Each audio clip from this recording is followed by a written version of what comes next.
Ada satu topik yang hampir tidak pernah dibicarakan secara terbuka. Topik ini hanya dibicarakan secara berbisik, dalam percakapan pribadi, di balik pintu tertutup. Topik ini sangat intim, sangat pribadi, dan dikelilingi oleh ketidaknyamanan budaya. Namun secara biologis, mungkin jauh lebih signifikan daripada yang disadari kebanyakan orang. Hari ini, kita akan membahas pertanyaan yang telah ada secara diam-diam selama beberapa generasi. Menelan atau tidak menelan? Sebelum Anda bereaksi secara emosional, tetaplah bersama saya. Karena ini bukan tentang penilaian, bukan tentang moralitas, bukan tentang opini. Ini tentang sains. Dan apa yang akan Anda pelajari mungkin akan sepenuhnya mengubah pemahaman Anda tentang keintiman, biologi, dan dialog kimia tersembunyi antara dua tubuh manusia. Jika Anda menghargai konten yang membahas topik kompleks dengan kejujuran ilmiah dan tanpa sensasionalisme, pastikan untuk berlangganan sekarang dan tetaplah sampai akhir, karena bagian terakhir mungkin akan mengejutkan Anda. Mari kita mulai. Pertukaran biologis tersembunyi. Dalam lanskap perilaku dan seksualitas manusia yang luas, sangat sedikit topik yang tetap tabu secara sosial seperti ini. Kebanyakan orang menganggap keputusan itu murni preferensi pribadi, masalah kenyamanan, budaya, keintiman. Tetapi bagaimana jika lebih dari itu?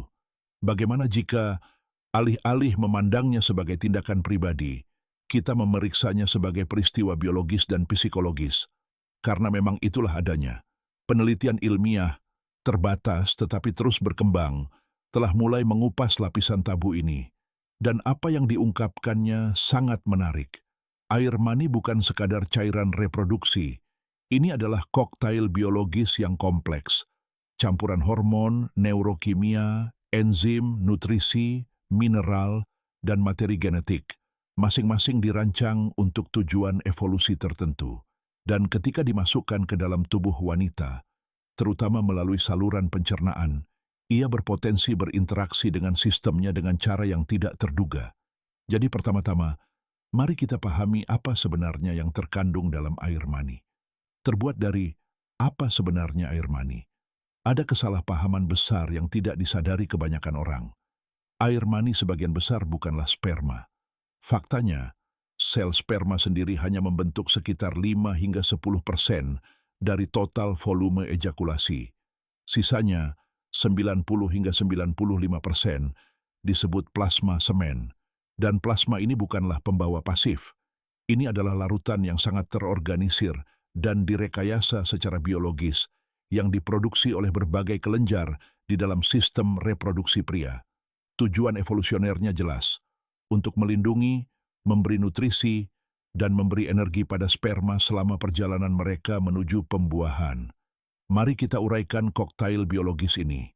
Pertama, fruktosa. Bukan gula pasir, tetapi gula sederhana yang bertindak sebagai bahan bakar beroktan tinggi untuk sel sperma, memberi mereka energi yang dibutuhkan untuk bergerak. Kemudian ada protein dan enzim.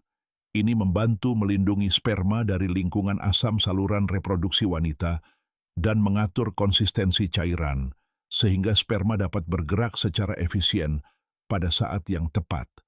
Terdapat juga mineral dan vitamin penting, termasuk seng, yang penting untuk stabilitas DNA dan kesehatan sperma. Vitamin C dan B12 bertindak sebagai antioksidan dan mendukung fungsi sel. Namun disinilah letak daya tariknya. Karena selain nutrisi, air mani mengandung hormon dan neurokimia, senyawa yang identik dengan senyawa yang mengatur suasana hati, stres, ikatan, dan keadaan emosional di otak manusia. Dan disinilah sains menjadi sangat menarik. Komponen psikoaktif air mani mengandung sejumlah komponen yang dapat diukur, antara lain kortisol, hormon stres utama tubuh yang berperan dalam pengaturan peradangan dan respons imun. Melatonin, hormon yang bertanggung jawab atas siklus tidur dan ritme sirkadian. Serotonin, sering disebut neurotransmitter, penyebab perasaan senang, terkait dengan stabilitas suasana hati dan kebahagiaan. Dan mungkin yang paling penting, oksitosin, hormon pengikat. Hormon yang sama yang dilepaskan saat berpelukan, melahirkan, menyusui, dan hubungan emosional yang mendalam. Dari perspektif evolusi, ini masuk akal. Reproduksi bukan hanya biologis, tetapi juga relasional. Sekarang, inilah pertanyaan pentingnya. Apa yang terjadi ketika campuran kompleks ini memasuki bagian tubuh yang sama sekali berbeda? Seperti sistem pencernaan. Alih-alih hanya mendukung sperma, beberapa komponen dapat diserap ke dalam aliran darah. Setelah beredar, komponen tersebut berpotensi memengaruhi suasana hati, respons stres, dan kimia emosional. Tidak terkait dengan pembuahan, namun hal ini secara langsung memengaruhi lingkungan internal penerima. Dan ini membawa kita ke salah satu area penelitian yang paling banyak diperdebatkan. Potensi efek psikologis. Salah satu studi yang paling banyak dibahas tentang topik ini dilakukan pada tahun 2002 di Universitas Negeri New York di Albany. Para peneliti mensurvei hampir 300 wanita mahasiswa yang aktif secara seksual. Mereka menilai praktik seksual dan mengukur suasana hati menggunakan Beck Depression Inventory, skala depresi klinis. Peserta dikelompokkan berdasarkan penggunaan kondom. Tidak pernah menggunakan, kadang-kadang menggunakan, selalu menggunakan. Hasilnya mengejutkan. Wanita yang terpapar langsung air mani melaporkan gejala depresi yang jauh lebih rendah dan skor suasana hati keseluruhan yang lebih tinggi dibandingkan dengan mereka yang pasangannya secara konsisten menggunakan kondom. Hipotesis utamanya, penyerapan senyawa, peningkat suasana hati seperti serotonin, oksitosin, dan zat terkait endorfin melalui jaringan mukosa. Ini menunjukkan bahwa peningkatan emosional setelah keintiman mungkin bukan murni psikologis, mungkin juga memiliki komponen biokimia. Selain itu, kandungan melatonin, meskipun kecil, dapat berkontribusi pada rasa tenang atau kantuk yang dilaporkan banyak orang setelah berhubungan intim. Dan oksitosin, ia memperkuat kepercayaan, ikatan, dan keterikatan. Ini menciptakan kemungkinan lingkaran penguatan biologis, pertukaran kimia ikatan, penelitian sistem kekebalan tubuh dan kehamilan.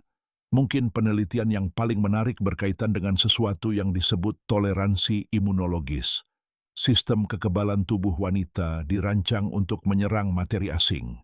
Secara biologis, janin mengandung materi genetik dari ayah, artinya secara teknis sebagian asing. Dalam beberapa kasus, ini dapat menyebabkan komplikasi seperti preeklamsia, kondisi kehamilan berbahaya yang terkait dengan masalah respons imun.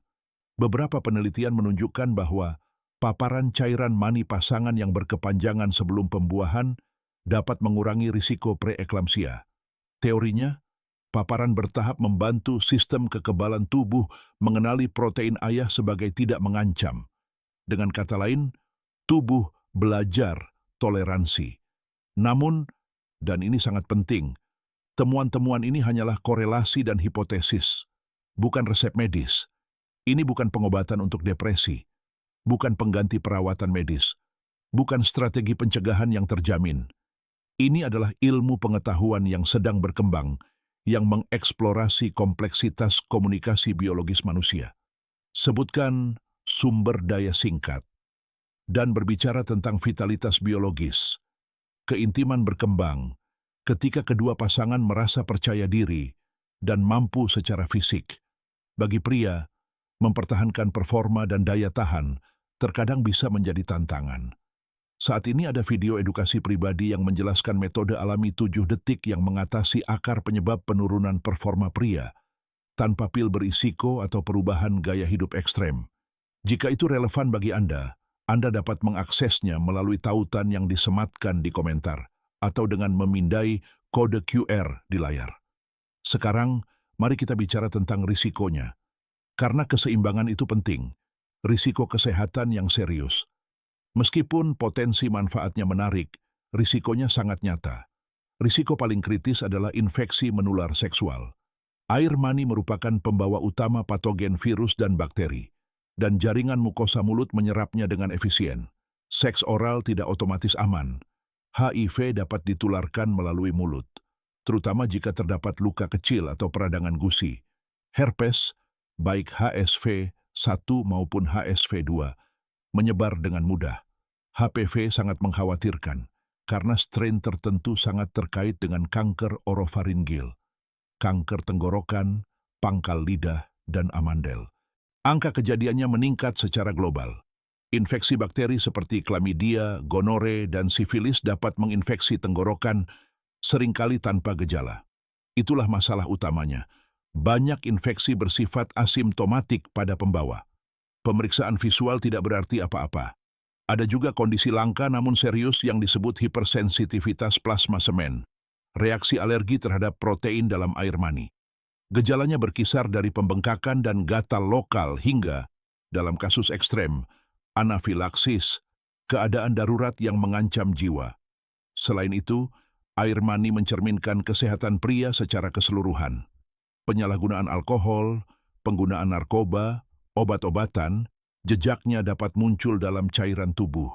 Artinya, gaya hidup itu penting, transparansi biologis itu penting, pengujian rutin itu penting, kepercayaan dan komunikasi bukanlah pilihan. Keduanya merupakan mekanisme keamanan mendasar. Kesimpulan akhir jadi, di mana kita menyimpulkannya? Setelah meneliti kimia, potensi efek psikologis dan imunologis, dan risiko yang tak terbantahkan, satu kebenaran menjadi jelas. Tindakan ini jauh lebih signifikan secara biologis daripada yang disarankan oleh tabu sosial. Ini bukan sekadar preferensi, bukan sekadar keintiman, bukan sekadar budaya. Ini adalah pertukaran biologis, transfer hormon, neurokimia, protein, sinyal genetik, interaksi yang dapat memengaruhi suasana hati, ikatan, toleransi imun, dan juga membawa risiko kesehatan yang serius. Intinya, keputusan yang tepat membutuhkan pengetahuan. Pemahaman menghilangkan stigma, tetapi juga menuntut tanggung jawab. Keintiman manusia berlapis-lapis, kimiawi, emosional, psikologis, biologis, dan semakin kita memahaminya, semakin sadar kita dapat menavigasinya. Jika pembahasan mendalam ini memperluas perspektif Anda, komentari pendapat Anda di bawah. Dan jika Anda menginginkan lebih banyak konten yang mengeksplorasi biologi dan hubungan manusia yang kompleks dengan kejelasan dan landasan ilmiah, berlangganan, dan aktifkan notifikasi. Karena percakapan yang paling dihindari orang seringkali adalah percakapan yang layak dilakukan.